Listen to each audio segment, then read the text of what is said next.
Hello and welcome to Spare a Thought. My name is Tom Spare, your host. In each episode of this podcast, I interview interesting people and organisations who are doing important work in areas of society that are often misrepresented or underreported in the media. For this episode, I interviewed Dima Hamdan, a Palestinian filmmaker and former journalist whose film Blood Like Water won the 2024 Iris Prize. I first met Dima at Iris, and she kindly agreed to be interviewed for this podcast. She was a really generous and insightful guest. We talked about her career, why she became a filmmaker.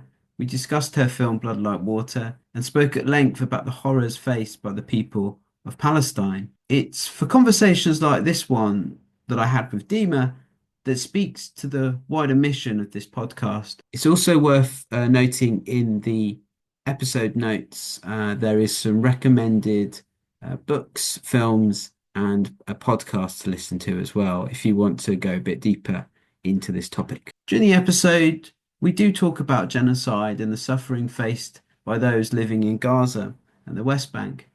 It's an important conversation and one that is often warped by the news and social media feeds that are in our lives. So I really appreciate both you listening and also Dima to take part in this as well. So please spare a thought for Dima Hamdan. My name is Dima Hamdan. I'm a Palestinian journalist, or maybe I should say former journalist and filmmaker, currently based in Berlin.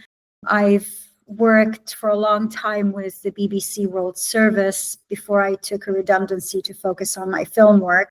And I've directed several short films in the UK, in Jordan, in Germany, and then Blood Like Water, my last short film, was shot in Palestine. In addition to being a filmmaker, I'm currently the manager of the Marie Colvin Journalists Network, which is an online community that supports Arab women journalists.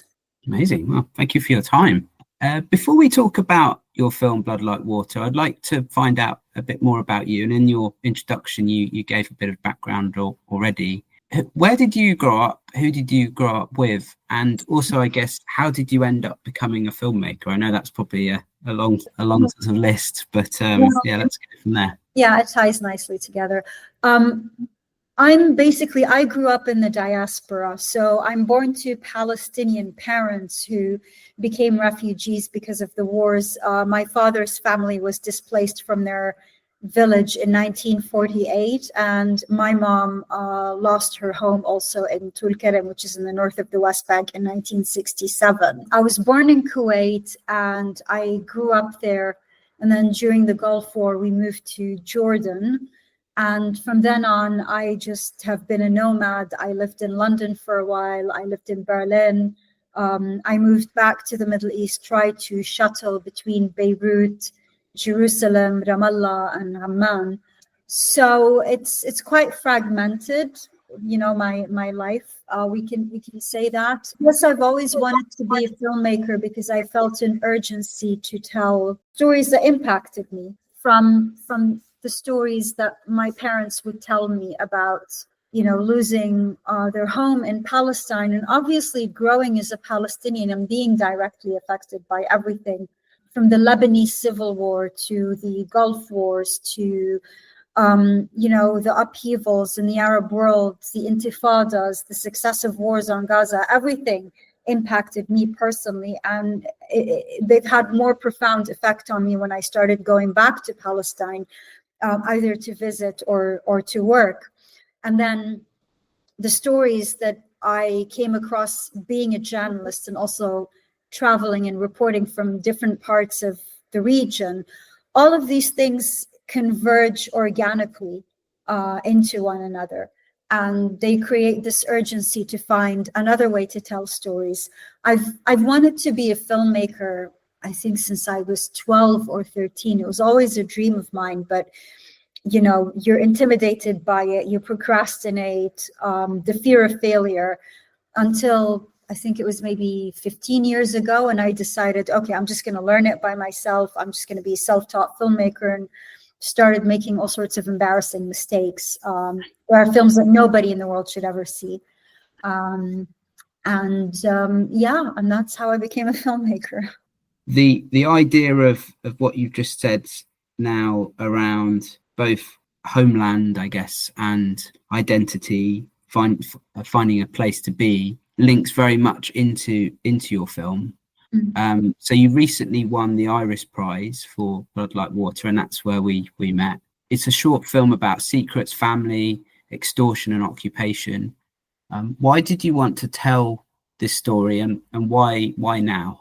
First of all, I mean, anybody who knows how long it takes to make films will probably recognize that the film was not done during or shortly after the start of the current genocide. I mean, the film was conceived as an idea maybe in 2019, and it took a while for circumstances to come together. And I shot it in 2022, so just a year before the war. And I think it still is relevant and urgent as a film right now with the current genocide. It's just a matter of finding the right space and the right time to tell the story. So it deals with, it's a dark secret. It's an open secret in Palestinian society. There's collaborators as an occupied people, like any other occupied people anywhere in the world. The occupation force that's trying to control you will always look for the weak spots to use them as a point of blackmail, to use against you as a people. So they're always looking for people to blackmail and force to work as collaborators with the Israeli occupation. And one of those methods is going after gay Palestinian men. So I've known about this for a while. People are reluctant to talk openly about it because homosexuality, although it's not criminalized in Palestine, it's still a taboo. So you can be gay in Palestine as long as you keep it to yourself. So you cannot be openly gay. And of course, it varies from one part of the West Bank or the Gaza Strip to another. Some areas are more conservative than others, but generally speaking, it's a conservative society and it's a taboo, and the Israelis know this. And I felt an urgency to tell the story because there are so many forces in the occupation that are beyond our control. It's difficult to be able to control them, otherwise we wouldn't be occupied. But there are some things that we can control. There are some things where we can make some, as a conservative society, we can make some difficult decisions by depriving gay Palestinian men of the safe space, by telling them this society is not a safe place for you. We're practically handing a present to the Israeli occupation by inviting them to exploit these men. So I wanted to tell the story from the starting point of the society that I come from. I understand that people are conservative if someone is homophobic or against homosexuality, so doesn't want to go on a witch hunt but doesn't want to deal with it. You can't talk them and convince them otherwise with words. What I'm trying to do is let's find a common ground as a people. If we are devoted to the cause, if we are serious about resisting the Israeli occupation, then what constitutes sacrifice for us? Because some people think, you sacrifice your life, you fight, you resist, you're fighting with arms and you sacrifice your life, and that is the ultimate sacrifice.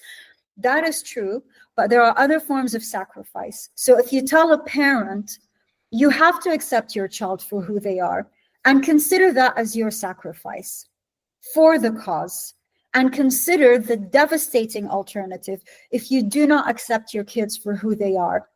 And imagine what it's like if your child didn't feel safe in your own lap as a parent and ended up being a collaborator. And the most tragic thing, honestly, is a few months after I shot the film, a confession video did come out of a young Palestinian man who became a collaborator because he was blackmailed with a video of him having sex with another man. He was subsequently executed because he was a collaborator, and because of him, 5 Palestinian men lost their lives. And I remember there was an interesting discussion about this on social media because I was watching the reactions. What was interesting is nobody said anything homophobic. You know, people were focusing on the fact that this young man collaborated. And then there were some people who said, you know, hold on a second, did any of this need to happen? You know, did he have to lose his life? Did he have to become a criminal and be complicit in the murder of 5 Palestinian young men, all because we did not accept him? Like, are we understanding the devastating impact by not, you know, sacrificing certain things by saying, okay, we have homosexuality exists in Palestinian society the same way it exists all around the world. We have to find a way to accept it. If we cannot accept it, we have to find a way to deprive the Israeli occupation of using those people against us. And I kind of wonder, because nobody really knows how many people out there have been blackmailed in such a way. But if we can regain control of that, and just imagine for a minute that that tool was taken away from the Israeli occupation, there would be a remarkable difference. I believe so. So yeah, that's the message of the film. Yeah, I mean, it's this incredible battle between the tension, I guess, between what's worse, to be an informant or to be a gay man, and it's that tension between the two and what impact that has on a family. And I think the film works so well because of that intimacy of the setting, because it's in the home, it's in that very sacred place. And yeah, that came, you know, I felt that as I was watching, really. You know, it's this so intertwined relationship between all these people and family and patriotism, which was mentioned quite a lot, and, you know, very affecting in its topic. It's amazing you've been able to make that and tell that story. You were able to film in Palestine. So where did you shoot? Who were the actors that we saw on screen, and how did you get them sort of involved in the film? Well, I've always known that I wanted to work with Ruba, who plays Shadi's mother. Ruba and I have been in touch for many years because I've had other projects and I was hoping she would come on board, and then these projects didn't materialize. So we've known one another for a few years, and we've been waiting for an opportunity to work together, which is what happened. Adib, who plays the father, is actually Syrian. He's from the occupied Golan Heights. So they both, I mean, Ruba is Palestinian, obviously, but they both have Israeli documentation, so Israeli citizenship, or in the case of Adib, it's called laissez-passer, so it's not exactly a citizenship, but it's a document that allows him to travel around the world when he needs to. And he works in theater in the Golan Heights, so he is like a drama coach as well in his own right. And then there's Atallah, a very brave young actor who comes from the Galilee in the north. And, you know, he worked in theater. He's quite young, and he worked in theater. He's done a few independent short films. And, you know, it was not easy. I mean, I remember like interviewing him on Zoom when I approached him about the role. And then when I told him about it, I mean, he almost fell off his chair because he was so heavily, like, deeply impacted with the story. And we did a camera test, and I could feel like his energy through the camera when we did the first remote casting. And I had in the back of my mind that I have a feeling I'm gonna choose him. And then I flew to I arrived in Bethlehem in the West Bank on August 2022, and that was when I met all three of them. And I did the final casting. There were other candidates, but I kind of felt that those were the strongest candidates, and that's how we chose to work with one another. It was shot in a small, in a family house, actually more specifically in Deheisha camp, which is a refugee camp inside Bethlehem, because that's how, you know, the urban growth happened over the decades. And it was inside a family home. The father in that household felt very personal about the story because he was a former prisoner himself in the 80s. And he told me, I mean, he was affected when I told him about the story, because he told me back then, The Israelis were using a completely different tactic, but no less sinister. Women would go out maybe to a seamstress to get a dress done, or they would go to a hairdresser. They would be served something to drink, maybe juice, and then they go unconscious. Next thing they know, they wake up and there's a compromising video that was done without their consent. So it looks like it was done with their consent. So it's a complete violation, if not rape. And they would be blackmailed with that video to collaborate. So he remembered the time when that happened, and he was in jail and he was hearing all of these frightening stories. So he felt, you know what, we have to talk about this, and he just let us into his home. Wow. Yeah. That's incredible. How long did it take to film the film? I think it was 3 or 4 days, likely to be 3. Yeah. Yeah. Okay. And then the process afterwards, what sort of gap was there between filming and then obviously the editing and then actually being able to distribute it to the festivals? To the misfortune of people who work with me, I have newsroom discipline. So I deal with certain missions as if a package has to be ready for the 1 o'clock news. So the moment, I'm not joking, the moment we finished, I gave myself maybe 2 days break and then immediately started watching the rushes. And within a week, the cinematographer and I started editing together. I mean, there are other candidates as well for the edit, but then the cinematographer put his foot down and he said, you have got to give me a chance to edit it for you. And he did a good job. So I think less than a month after shooting the film, we had the final cut that needed color grading and needed the sound design. So the sound design took a while, the final mastering. So I think we were finished by March 2023 in a way, but the film was released in July. So it had its premiere in July 2023 at the Galway Film Festival, which is the Oscar qualifying festival in Ireland. And it started the journey from there.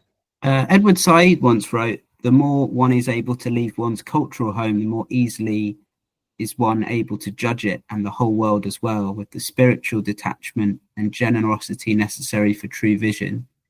And you've already said that you're a member of the Palestinian diaspora. Could you tell us about your relationship to Palestine?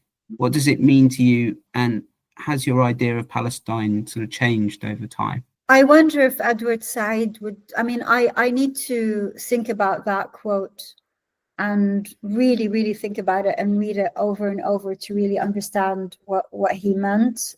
Because I did not understand, I knew that I didn't understand the moment that I set foot in Palestine for the first time. I realized that I really, really did not understand. I grew up in a Palestinian household where politics was what we had for breakfast. I have family who experienced the trauma of exile and loss and hope and wars.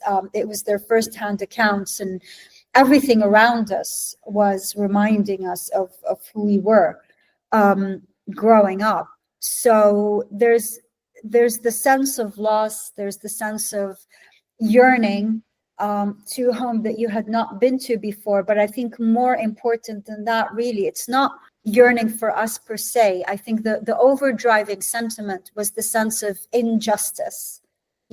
This is not a conflict that happened many decades ago and now people are reflecting on the loss. People talk about the Armenian genocide or what's happening. Now Armenia is reliving what happened to it all these decades ago and is now reliving, the fact that there is a constant conflict with their neighboring countries. But there was a time when that was the trauma of the past, and then Armenia was settled. It was a country, it was a wounded country, but it was a country.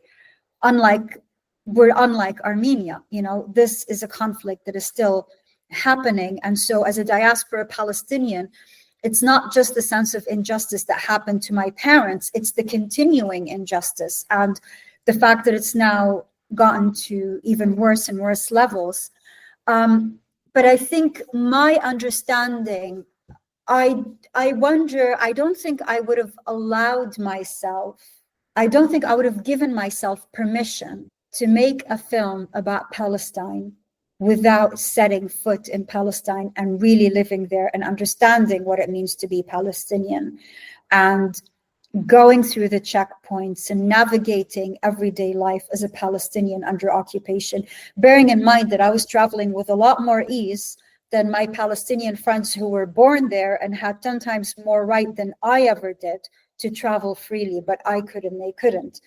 I think there's a moral responsibility when you tell a story from Palestine. You know, this is not a joke. This is not some kind of a, self-indulgent exercise to feel that you're worthy about making something about the occupation. I mean, my first feature film will be Palestinian, but I don't know if I will continue making Palestinian films after that. You know, I feel I became more attached to the place. I became more attached to my identity, but there are stories that I feel they're not my place to tell them. You know, this is why I don't make films where you see the checkpoints. I don't feel, yes, I've been through checkpoints, but that's not my experience. What draws me to Blood Like Water was that I came from a conservative household myself, and I understand the difficulty between having strong beliefs in many things and having like a very, very strict and very clear moral code, but then being tested in life where some things will not be reconciled. There was something very personal in that for me that made me feel entitled to talk about the story. I don't think that being away from Palestine gives me any sense of clarity. I don't really think it does, which is why I'm not sure that if this is what Edward Said meant, maybe I'm wrong.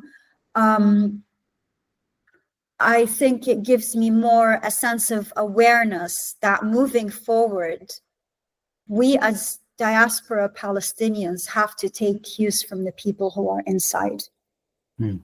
It's them, especially those in, you know, I'm not going to make comparative victimhood, but there's the trauma that, you know, Gaza is suffering that is unparalleled anywhere in the world.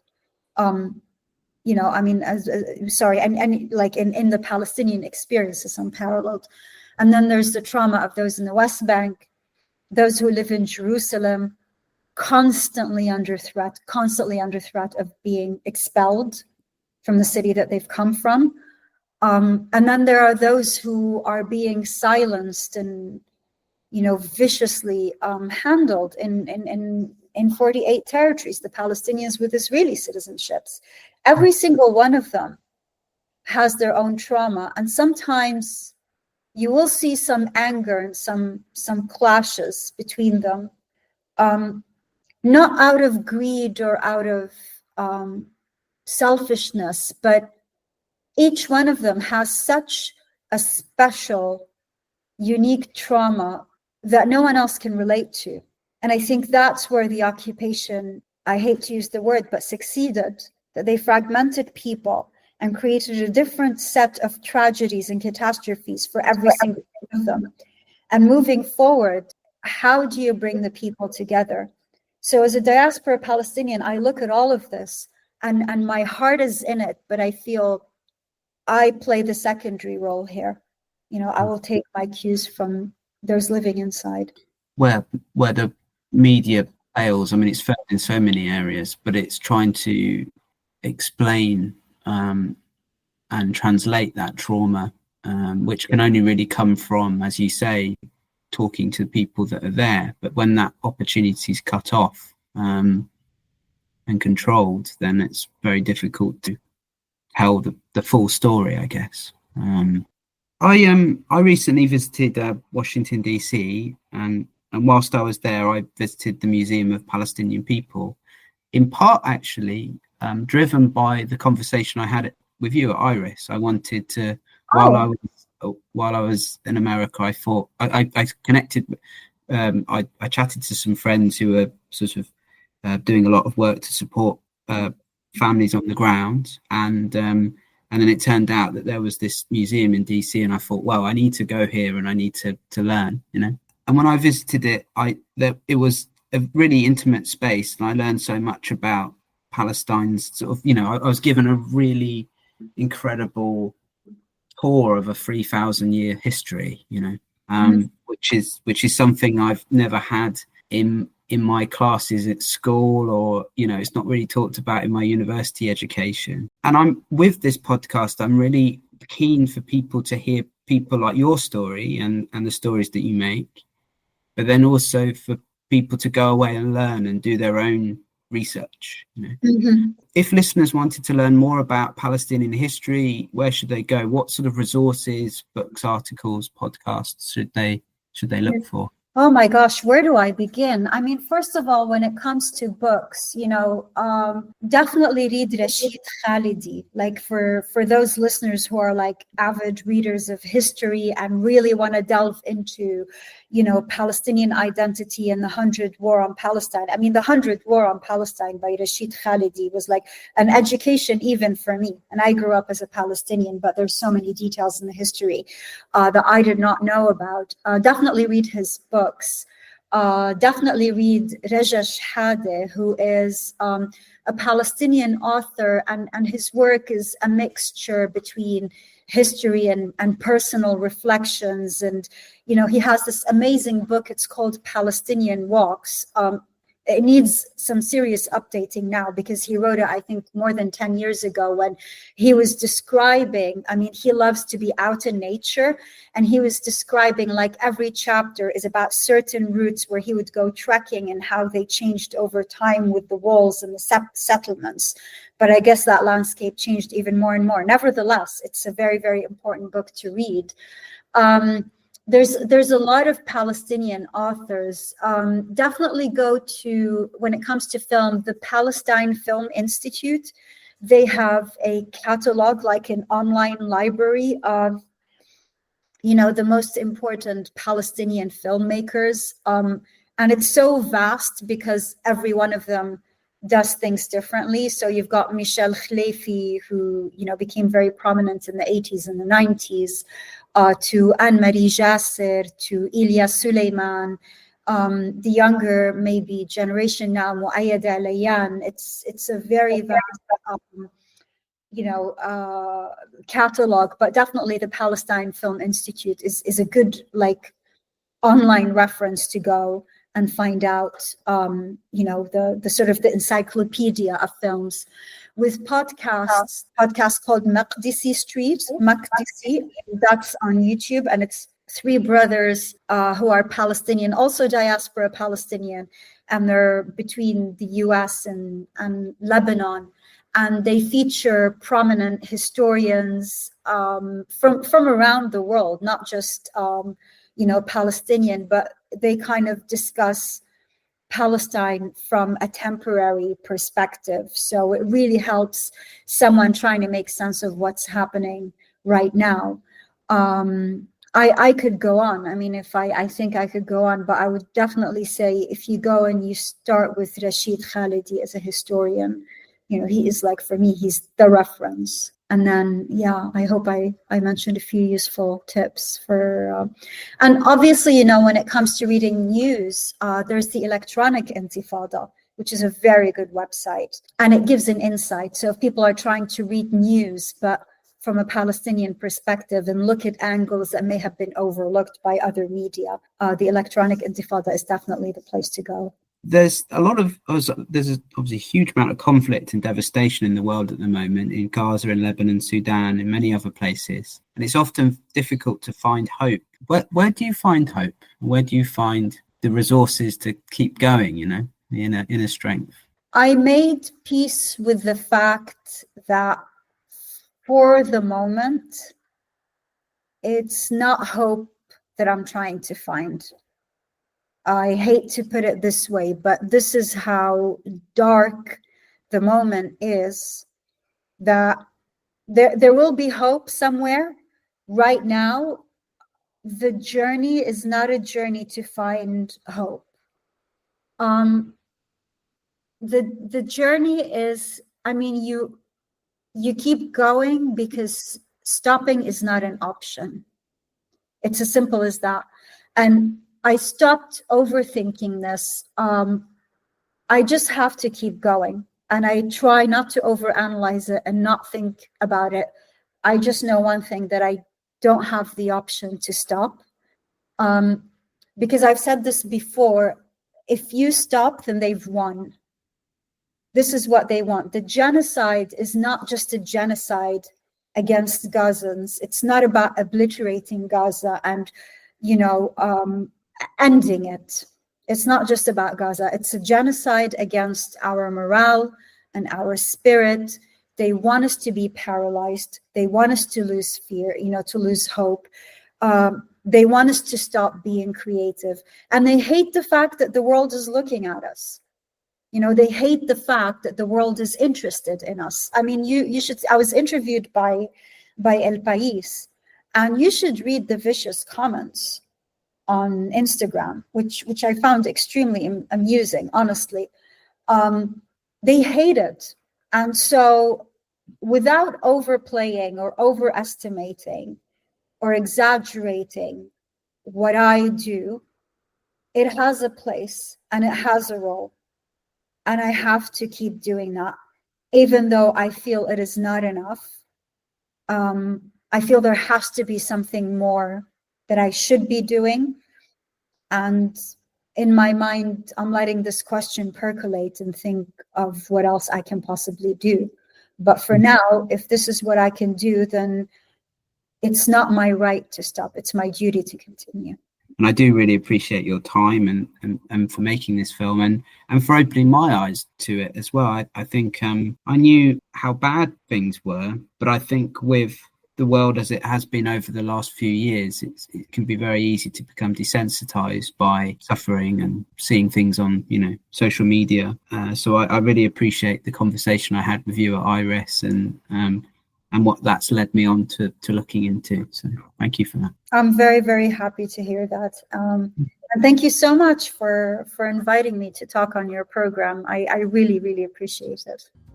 That was episode 6 of Spare a Thought. My thanks to Dima for agreeing to be interviewed for this podcast and for being such a generous guest. The title track for this show is Young Shall Grow, credit and thanks to Afrocluster, Magugu and Asha Jane. The show was researched, written and edited by me, Tom Spare, with additional editing and production by Lily Mott. This has been a Be The Change Media Network production. Thanks for listening. Them don't know in this life you don't give up. Even when you know, if you fall, get back up. Young shall grow, whether you like them or not. Young shall grow, better feel.